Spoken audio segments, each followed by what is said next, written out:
Location, Vorex 9, Outer Dune Sectors, 48 hours after orbital bombardment. Time, 1642 local time. Temperature, 52 degrees Celsius surface heat. Zariah Velorn wasn't supposed to be here. Not alone. Not like this. She was a recon officer for the Velnari Matronate's 5th Scout Wing, a military intelligence unit trained for advanced infiltration, enemy, tech retrieval, and tactical field surveys. 2 days ago, her team had touched down on Vorex 9 to investigate reports of illegal mining drones, Terra made. What they hadn't expected was a full-scale orbital strike that turned the entire operation into a charred wasteland. A black site, now wiped from the grid. Their extraction point never responded.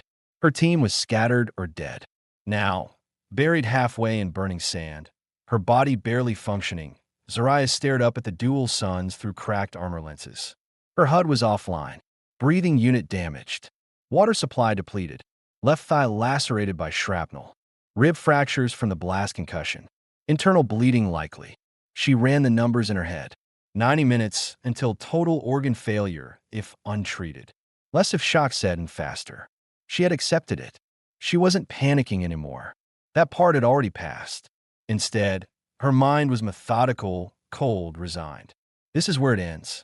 She had drawn her side blade, an honor kill weapon, curved and single-edged, traditionally used to ensure no enemy would capture a Velnari soldier alive. But her grip had weakened, and the blade had sunk halfway into the sand. Even that final act had failed. Her eyes began to close. But just before everything faded, contact. She felt a hand on her left arm. Not rough, not forceful, but firm, immediate, real. Her eyes shot open, pupils adjusting against the glare. For a moment, she couldn't make sense of the silhouette above her. Then the shape came into focus. Angular face, sunburnt skin, tattered gear. A Terran male in a dusty field uniform, body half-caked in ash and dry blood, crouched over her. He wasn't aiming a weapon. He wasn't searching her body. He was checking her wounds. She blinked again, confused. What? The man's name was Corin Voss. He'd once served as a field medic for the Terran Interstellar Peacekeeping Corps. Decorated, discharged, then recruited by a private defense firm. This system, Vorex 9, was supposed to be a side job. Escort duty for resource reclamation. Easy money. But like Zariah, he'd been left behind when the sky burned. Now, he moved fast and with clear purpose. No wasted motion. He tore away the useless section of her lower armor and applied med gel to the exposed tissue on her thigh. She flinched, part reflex, part pain. He didn't flinch back. Hold still, he said, his voice low and direct. She tried to push him away, weakly. Don't touch me. He ignored her, not rudely, with focus. Her chest rose and fell in short, uneven breaths. Her hand scraped against the sand, looking for the dagger. Easy, he muttered, peeling off the remains of her cracked breathing mask. You're going to suffocate in this junk. Zariah's instinct screamed. Her training told her to fight. Velnari doctrine had made it clear. Terran males were unpredictable, manipulative, dangerous. They didn't help unless they wanted something in return. And yet, this one didn't hesitate. He sprayed antiseptic, reinforced a temporary seal over her ribs, and checked her airway. He moved like someone who had done this too many times. Like someone who had seen people die and was tired of watching it happen again. What are you doing? She asked, her voice hoarse, uncertain. Keeping you alive, he said simply. You still breathing? She didn't answer. He gave her half a hydration tablet, crushed it, and placed it under her tongue before she could argue. Good enough. Zariah's thoughts clashed with her senses. This wasn't protocol. This wasn't how enemies acted. What do you want? She asked. Corin paused, met her eyes. Nothing. She studied him. He didn't leer, didn't smile, just checked her pulse again and secured her sidearm to her thigh holster. He wasn't trying to disarm her. He was restoring her readiness. The sun was lowering. The shadows lengthened across the sand. Winds picked up. A thermal storm was building. She could hear it in the low-frequency hum rising over the hills. He turned his back to her briefly, securing a compact evac frame he'd scavenged earlier. Then he came back and slipped his arms under her. No, she protested weakly. I can walk. You can't, he replied flatly. When he lifted her, pain flared through her ribs, but he adjusted her position with controlled strength. She didn't feel like a prisoner. She felt like cargo being moved by someone who knew what he was doing.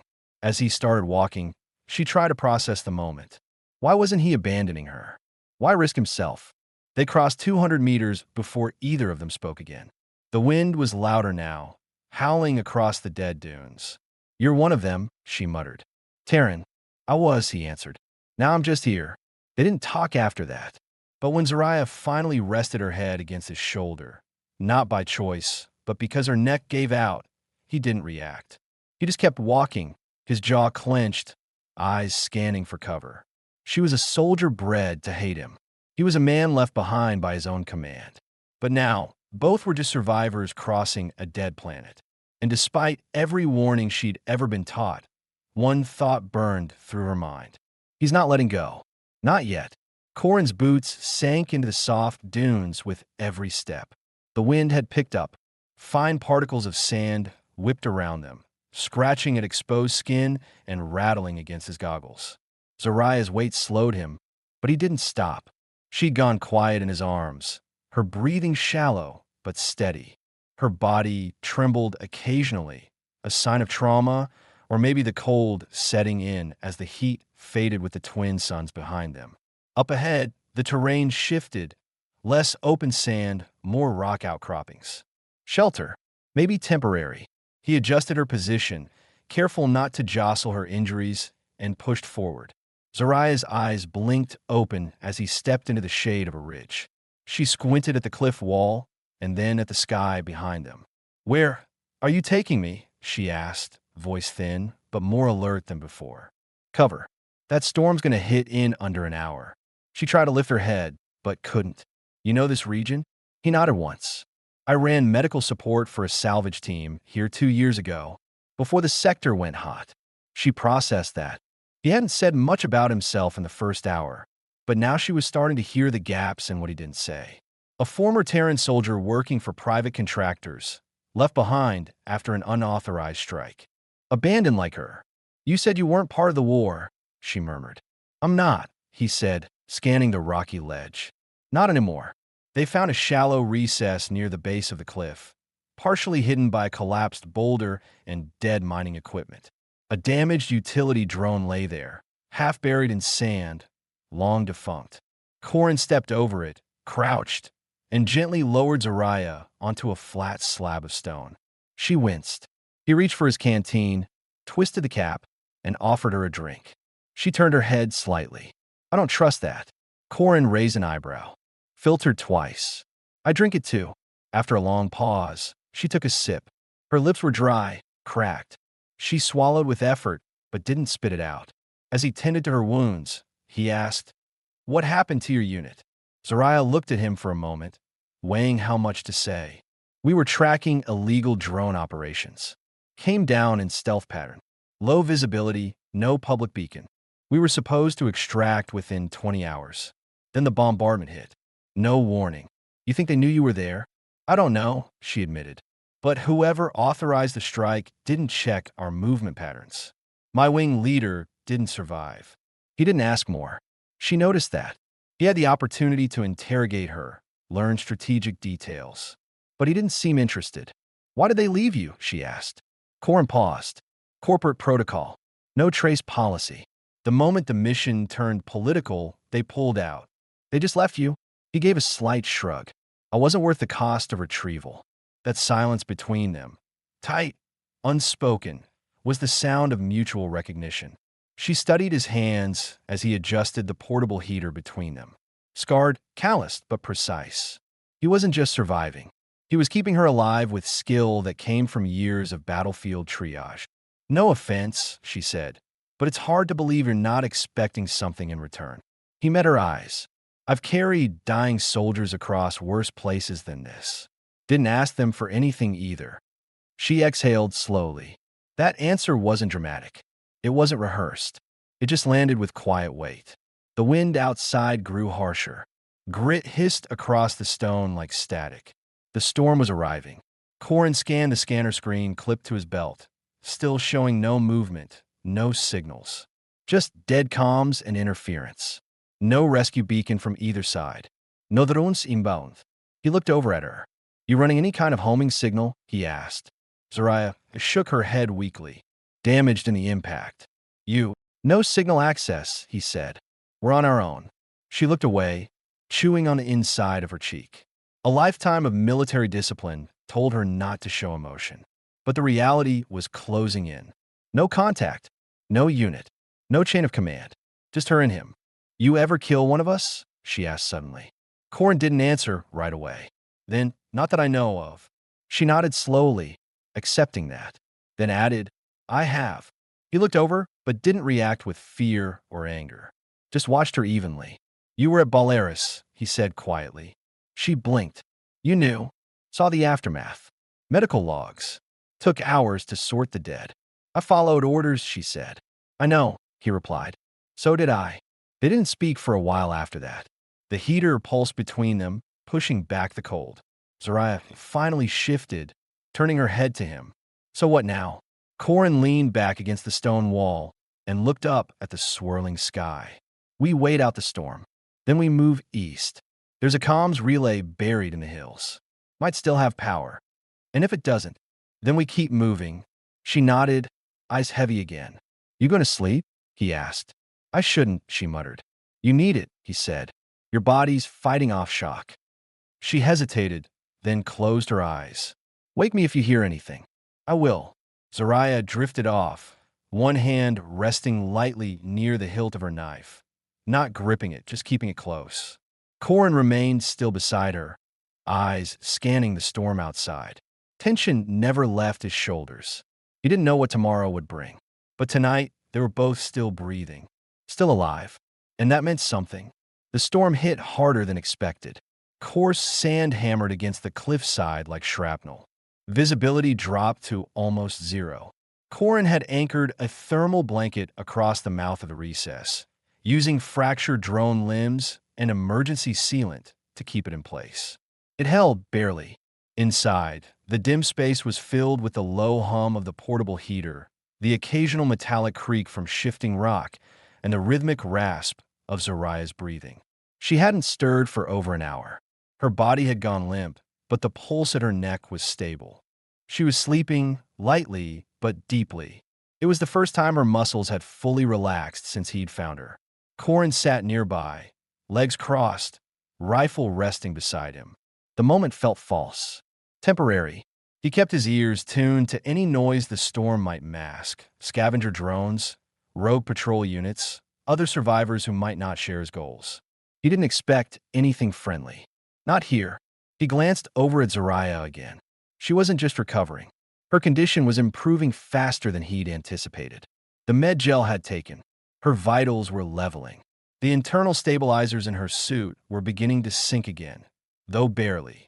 Most of her suit's support systems were fried. That raised a question he hadn't asked yet. How the hell had she survived the blast radius? She didn't wake until the wind started to die down. Her eyes opened slowly. No panic this time, just caution. How long? She asked. 5 hours, Corin replied. Status: storm's breaking. Looks like we'll be clear to move in the next 30 minutes. Zariah sat up, grunting through the effort. Her body was stiff. She touched her ribs, then glanced down at the new dressings. Corin had replaced the blood-soaked layers while she slept. You changed my gear? He nodded. You were bleeding through. You touched my body. I stopped you from bleeding out. She looked at him for a moment, as if measuring whether she should be offended, angry, or simply acknowledge that he was right. In the end, she didn't respond. Instead, she tested her legs. They held barely. You said something yesterday, she said, about a relay station. Corin nodded. Eastern Cliff Line. It's buried. Used for deep-range relays during mining ops before this place got abandoned. Might still hold a signal node. Do you know how to get there? Yes. She took that in without pushing further. There was no time for suspicion, at least not yet. What are you going to do if we find a working signal? She asked. Corin didn't look away. Send a generic mayday. Flag it as neutral rescue. No faction ID. That's risky. Yeah, he said, but it's better than waiting for something that never comes. She stood slowly, bracing herself against the stone wall. Her posture wasn't defensive anymore. She didn't reach for her blade this time. That told him something had shifted between them, even if she wouldn't say it aloud. Back there, before the storm, you said you weren't military anymore, she said. I'm not. Then why are you still doing this? The way you move, the way you treat wounds. You're trained. I was a field medic, he said plainly. Combazon, evacuees, triage units. I got out when I stopped believing we were saving anything. And now I just help the ones I can. She looked away, silent for a moment. Then, quietly, do you think I deserve to be helped? That caught him off guard. He met her eyes. I think you're alive, he said. That's enough for me. For a few seconds, neither spoke. The silence didn't feel tense anymore. It felt like something fragile, trying to hold itself together. Zariah began gathering what little gear they had. Her armor was still cracked. Corin helped her fasten the chest piece. His fingers brushed against her shoulder. She didn't flinch this time. Her eyes tracked his movements, but not with suspicion. She was trying to understand him. You had a chance to leave me, she said, voice steady. Plenty of them. Yeah, Corin said. But I didn't. She gave a short nod. Nothing more. They moved out 20 minutes later. The storm had passed. The sky was washed in a burnt orange haze, and the air tasted like metal. They moved in silence at first, Corin leading, Zariah half a step behind, still limping slightly but stronger with every kilometer. As they passed the remains of an overturned transport vehicle, Zariah stopped. Corin turned. Something wrong. She crouched beside the wreck, wiped dust off a fractured panel, and removed a small, square device from a hidden compartment. She held it up, an encrypted data shard. What's that? Corin asked. Something I was sent to retrieve, she said. The mission wasn't just recon. Classified. She nodded. You trust me enough to show me that. I don't trust you, she said flatly, but I don't have anyone else. That was honest, and it told Corin more than she realized. Come on, he said. We'll figure out who wants it once we're off this rock. She slid the shard into her gauntlet, eyes scanning the horizon. I wasn't supposed to survive this, she muttered. Neither was I, he said. But here we are. They moved on. 2 survivors. 2 soldiers without orders. And 1 piece of tech that someone had bombed a planet to bury. The path east was harsher than Corin remembered. The terrain had shifted since the last survey. Landslides had buried sections of the old trail, and scavenger drones, now nothing more than rusted husks, littered the valley like bones. Whatever remained of the mining operations had been scrubbed clean by either the bombing or the retreating forces. Still, the 2 pressed forward. Zariah moved slower than him, but with more control than the day before. Her limp had faded into a stiff gait. The stabilizers in her boots were mostly dead, so she relied on her own strength, masking fatigue with discipline. She didn't complain. Corin never expected her to. What's the shard for? He asked eventually. They'd gone nearly 40 minutes without speaking. Zariah kept walking, but answered. It's encrypted. Black-level security. My orders were to retrieve it from a listening post embedded under the drone mining grid. And it wasn't a listening post. It was a data trap. Someone wanted my unit dead the second we touched ground. Corin processed that. Terran intelligence? Or matronate internal? She glanced at him. Either way, someone paid for that bombardment. It wasn't random. He looked ahead toward the sharp ridge line in the distance. So that's why no one came back for you. Most likely. They stopped by a dried-out ridge, its surface cracked and sharp like broken glass. Corin crouched, scanned the landscape with a handheld sensor, and pointed northeast. The relay's buried under that plateau. About 6 kilometers. Maybe more. It's recessed inside an old lava tunnel. We'll have to climb. Zariah nodded. We move now. Storm gave us a few hours. If we wait too long, we lose the light. They began to climb around midday. The incline was brutal, jagged stone, loose shale, no natural handholds. Zariah struggled with her side, still partially splinted, but she never asked for help. Twice, she slipped. Hard, but caught herself before falling. The third time, Corin reached out without thinking and grabbed her arm, steadying her. She froze. So did he. His hand gripped her elbow. Her arm was tense, muscles shaking under the strain. She didn't pull away. "You all right?" he asked. A pause, then a tight nod. "Yeah." He let go. She didn't thank him, and he didn't expect her to. At the summit, they found a flat ledge and paused. Corin retrieved a ration pack from his satchel and tossed one to her. She caught it, examined the label, then raised an eyebrow. "Chicken." He gave a short grunt. "Synthetic. Tastes like salt and regret." She cracked a dry smile for the first time. They ate in silence. The view from the ridge was expansive, scars of old mining tracks, craters from precision blasts, a few distant shapes barely visible in the haze. None moved. "No one's been here in years," Zariah said. Corin checked the scanner again. Still no signals. She leaned back against a rock and closed her eyes for a second. "Why do you keep looking?" she asked. He looked at her. "You know no one's coming. Yet you still scan. Still led. Still keep me alive. Why?" He didn't answer right away. Then, "I've left people behind before. Some made it. Some didn't. Every time I didn't check. I regretted it." Zariah looked at him again, really looked. His jaw was clenched, and there was a tightness in his voice that hadn't been there earlier. "You lost someone," she said. He nodded once. "A long time ago. On Harkon 7. I got the evac order. Took the last shuttle out. She didn't make it." Zariah didn't ask who she was. She didn't need to. For a while, neither of them spoke. The wind rustled around them. Insects buzzed quietly from nests buried under the rock, the only life left. Zariah finally broke the silence. "The matronate doesn't allow male medics in frontline units. Not even Terrence. It's considered inappropriate." Corin glanced sideways. "You saying you were surprised someone like me could patch you up without drooling?" "I'm saying I was told men like you were only useful for what you could extract or break.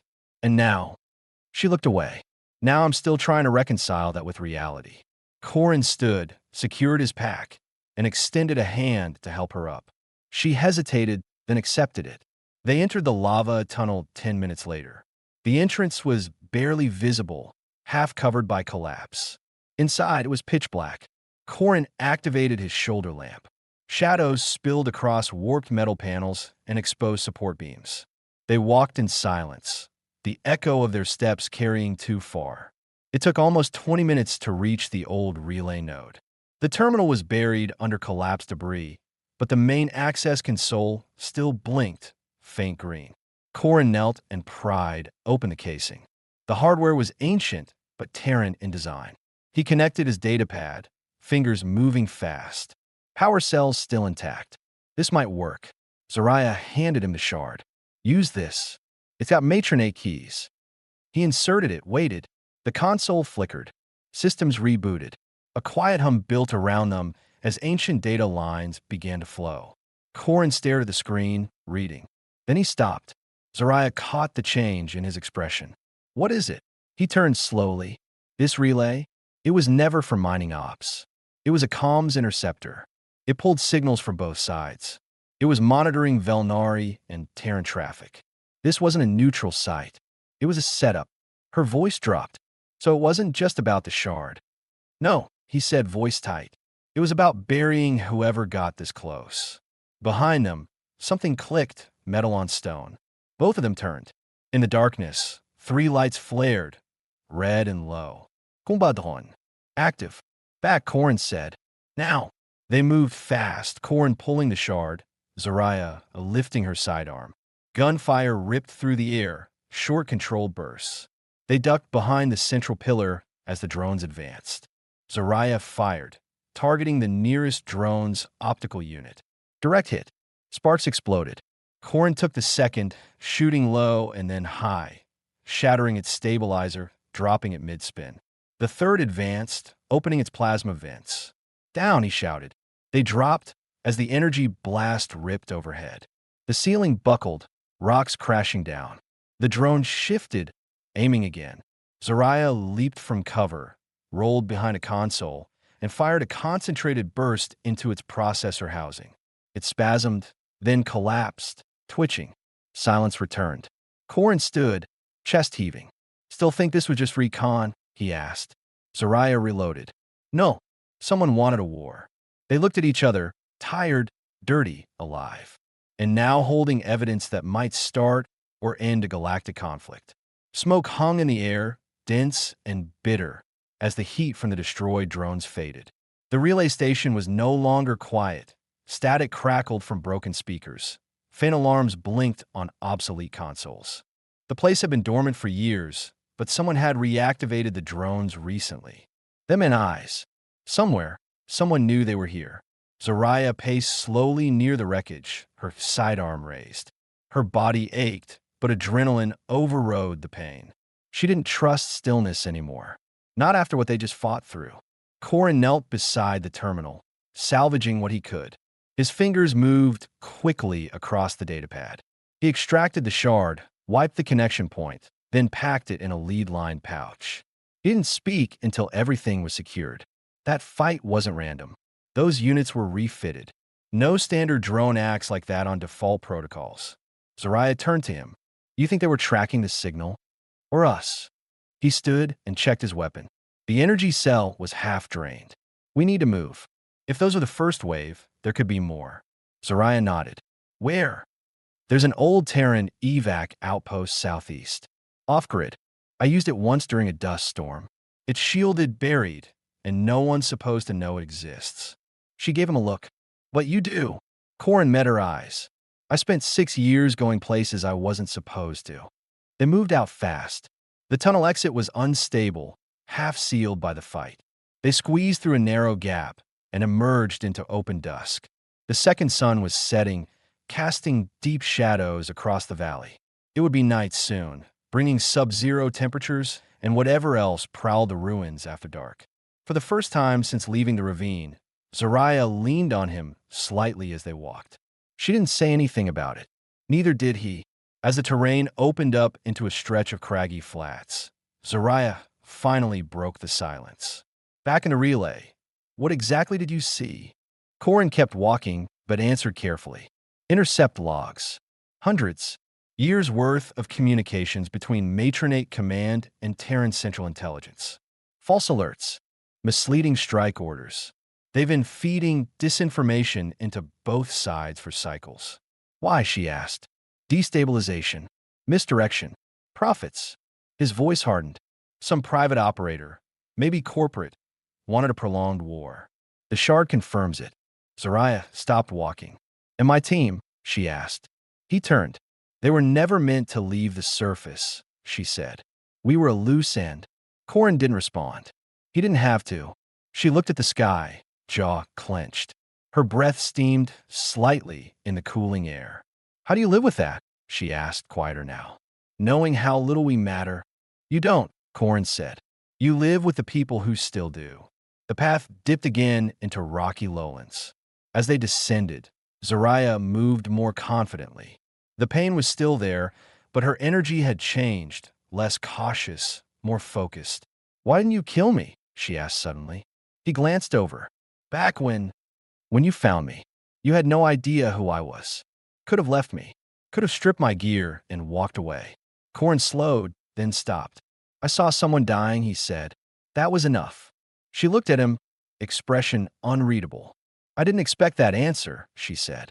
I didn't expect to be saying it. She stepped closer, not threatening, curious. I trained my whole life to fight humans, she said. And I've never met one who didn't live down to what we were told. He held her gaze. Maybe you weren't told the whole truth. A quiet moment passed between them. The sky deepened into deep blue, stars bleeding into view. Neither of them looked away. Then movement. A flicker at the ridge behind them. Distant but fast. Zariah reacted instantly, raising her weapon. Corin ducked, grabbed her shoulder, and pulled her behind a fallen rock slab. A scout drone, not old tech. Sleek, new, silent. It hovered above the ridge, scanning with infrared. Corin whispered, they found the station already. Zariah hissed, they're leapfrogging. We triggered something with that data extraction. Corin checked his scope. That's not standard military. That's contract tech. Mercs? She asked. Worse, he muttered. Cleanup crews. Zariah's hand tensed around her sidearm. They're not coming to silence information, she said. They're coming to erase every trace of it. He nodded grimly. Including us. They waited in silence until the drone passed overhead and disappeared toward the west. Corin checked his tracker. We have to move. The outpost is 20 minutes if we push. If we hesitate, we'll lose the chance. Zariah didn't wait for more. Together, they ran. No longer just survivors. Now, fugitives carrying the kind of truth people start wars to suppress. And there would be no rescue. No extraction. Just the hope they could make it to the next ridge alive and decide, once there, whether to run from the truth or make sure the galaxy heard it. They didn't speak as they ran. Every breath counted. Every step was calculated. The terrain shifted beneath their boots. Loose rock, uneven ledges, collapsed support beams were forgotten, mining infrastructure buried under dust. The wind cut across their faces, colder now, biting through the sweat on their skin. Corin's pulse thudded in his ears. He could feel Zariah keeping pace beside him. Not at full strength, not close, but she wasn't slowing down. Her discipline was absolute. What she lacked in physical recovery, she made up for with force of will. They didn't stop until they reached the ravine. The drop was about 12 meters, jagged rock on both sides, the bottom shadowed in darkness. Corin crouched near the edge and aimed his light. There, half buried in the canyon wall, an angular structure made of dark Terran alloy, barely visible under camouflage plating, but intact. The outpost, he said, panting. Zariah leaned over his shoulder, breathing hard. Access point. There. He pointed to a narrow fissure. Old maintenance shaft, maybe 2 meters wide. Leads to the lower hangar. We go down that way. Ladder. He shook his head. We slide. Zariah didn't hesitate. She unslung her weapon, slung it across her back, and braced herself. I'll go first, she said. If it's compromised, better I find out. Corin moved to stop her. You're still injured. I'm also expendable to your side. You're not. He stared at her. She met his eyes. You said we were both still breathing. Let me prove it means something. Without waiting for a reply, she slid down. He followed a few seconds later. The shaft was narrow, rough, and unforgiving. Sharp metal scraped against their suits as they descended, boots bouncing off the interior walls. They hit the ground hard but alive. The hangar was dead silent. Corin flicked his light across the space. It was small, 10 by 20 meters, built for storage, not transport. Dust covered everything. A broken drone rig lay against the far wall. An old emergency beacon blinked weakly near a sealed door. Zariah walked to the door, scanned the access panel. Manual override, she said. No AI control. Good, Corin replied. That means no external link. We're off the grid. He approached the console, connected his pad, and began decoding the lockout. Sparks flew once, then the door cracked open. Beyond it was a cramped operations room. Wall-mounted monitors, some shattered. A long-dead command terminal. A sealed med bay. Power was intermittent, lights flickering overhead like failing heartbeat monitors. Corin immediately scanned for working systems. Shortwave transmitter is dead. Long-wave antennas buried.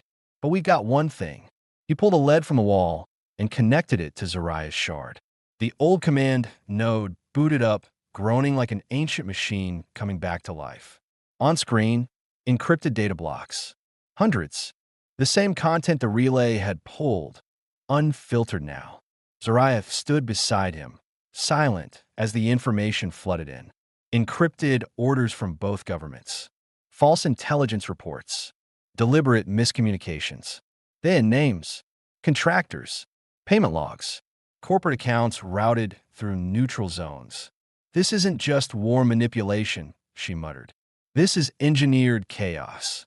Exactly, Corin said. They destabilize borders. Then profit from reconstruction, arms sales, debt leverage. Zariah exhaled sharply. This kind of thing, it changes everything. Corin leaned back from the console. If we get out. She turned to him. You already knew this, didn't you? I knew pieces. I'd seen signs. I didn't have proof. Not until now. Zariah looked at the screen again. Her voice was flat, professional, but something inside was cracking. My sister died in the first strike on Dravari 5. They said it was a retaliatory action. But the data here, it wasn't retaliation, Corin said. It was planned. Zoraya stepped back silent, her shoulders tense, her breathing faster. For years, she'd fought under the assumption of justice, of defending her people from Terran aggression. That illusion was collapsing in real time. She turned away, pacing. Everything I fought for, she whispered, was a lie. Corin stepped beside her, quiet but grounded. Not everything. You saved that shard. You survived. You're here. You didn't lie. She looked up at him, eyes sharp, but filled with something deeper now. Betrayal, grief, and something else. Purpose. We need to send this off-world, she said. Secure node. Multiple destinations. It can't be traced. There's one way, he replied.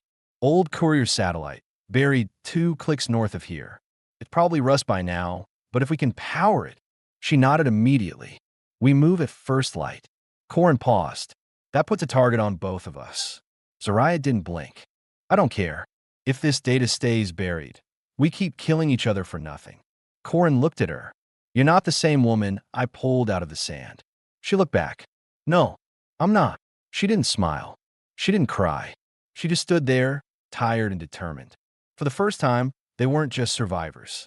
They were about to become enemies of the system that built them. They moved before sunrise. The outpost was cold, bone deep. Condensation clung to the inside of their suits. Zoraya adjusted the seals on her armor, while Corin checked the old satellite uplink beacon packed inside a reinforced crate. Portable, but just barely. They took turns hauling it across the canyon and into the open fields of scorched basalt that stretched north. There was no cover out there, only shattered terrain and broken sky.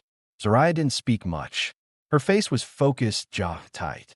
The data from the relay had shaken her, but not paralyzed her. If anything, she was clearer than he'd ever seen her, like someone with nothing left to lose. Corin watched her closely as they walked, not for signs of weakness, but because he knew how close she was to breaking. He'd seen it before. Soldiers who found out the war they were fighting was a puppet show. Some went numb. Others got angry. Zoraya had gone quiet, and that was what worried him. Halfway across the field, she finally spoke. When this goes out, what do you think happens next? Corin shifted the crate strap on his shoulder. Depicting gets it first. Some will try to bury it again. Others might use it for leverage, propaganda, maybe even real change. She nodded once. But we'll be targets. He met her eyes. We already are. They reached the edge of an old impact crater. In the center, buried under twisted metal and mineral dust, was the satellite node.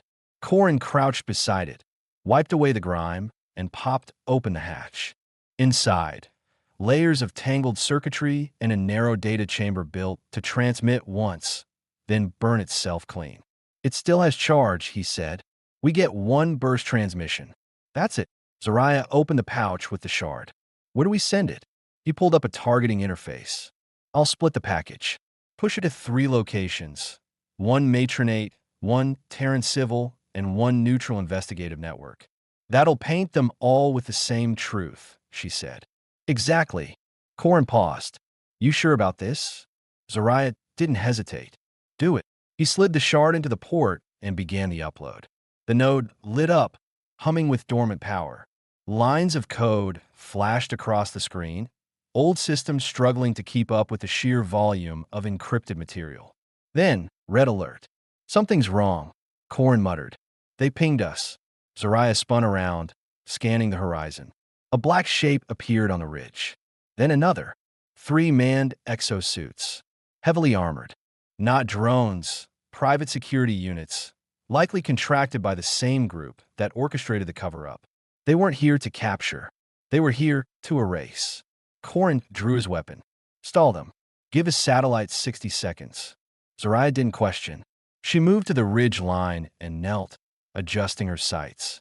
She fired first, center mass on the lead exo unit. The impact staggered the armor. Not enough to kill, but enough to throw off its aim.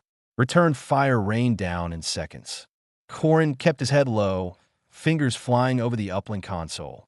Upload at 47%, he shouted. Zariah took out the second suit's shoulder joint, dropping it to one knee. She shifted position immediately, never staying in one spot long enough to be pinned. Years of recon training kicked in.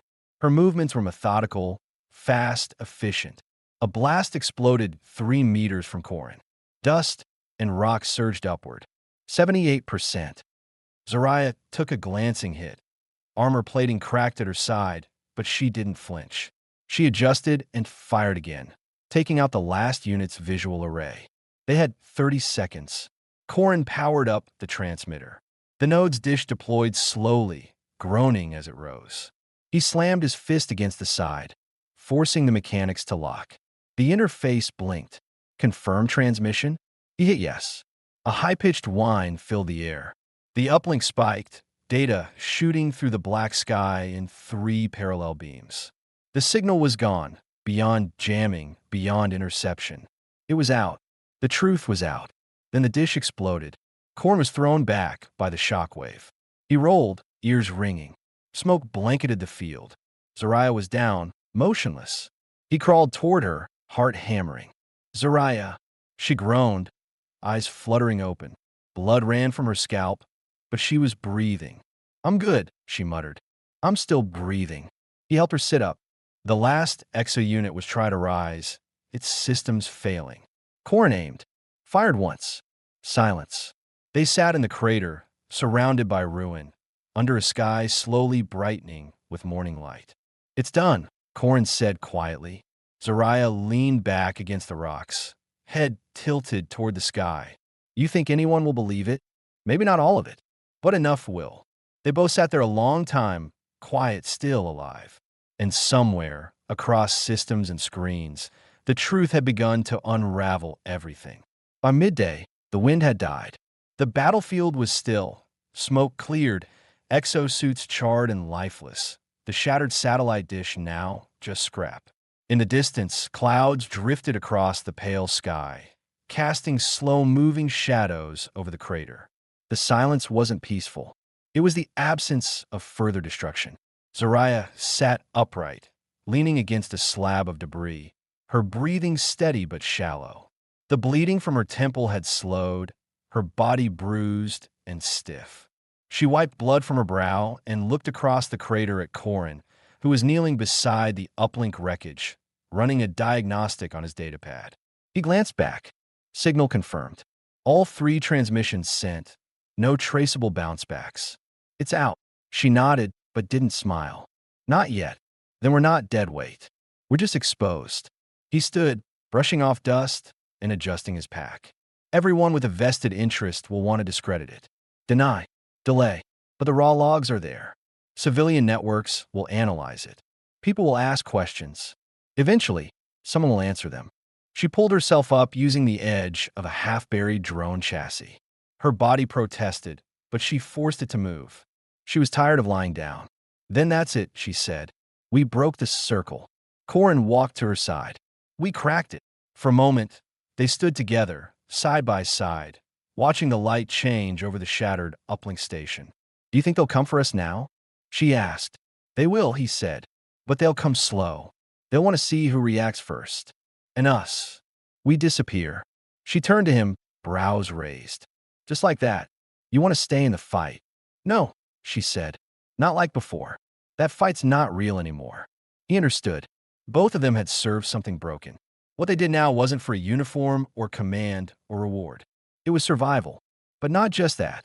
It was about making something clean again, starting from nothing. Corin pulled out a small device, a transponder with a custom ID signature. Civilian, off-grid, untraceable. He handed it to her. Old smuggler route down south. Runs through the ash reaches and into unaligned territory. I know someone who can get us off-world. You trust them? Zariah asked. I saved his life once. He still owes me. She stared at the transponder, then at him. You planned this. No, Corin said, but I had backup plans. Just in case. She paused. What if we don't make it to the pickup? Then we keep moving. Zariah let out a dry breath. Not quite a laugh, but close. I don't know what I'm supposed to be now. He looked at her. Whatever you want. You're free. She met his eyes. For the first time, no guarded stare. No suspicion.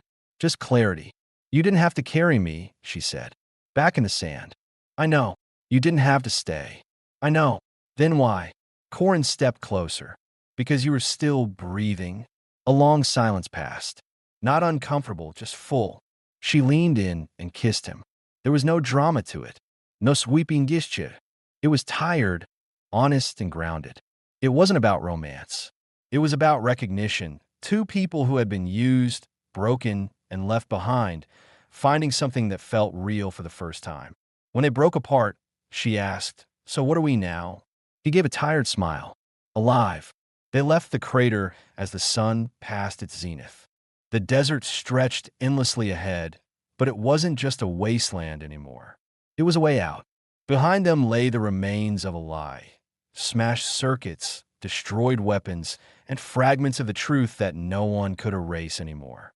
And ahead of them, the beginning of something they would build together.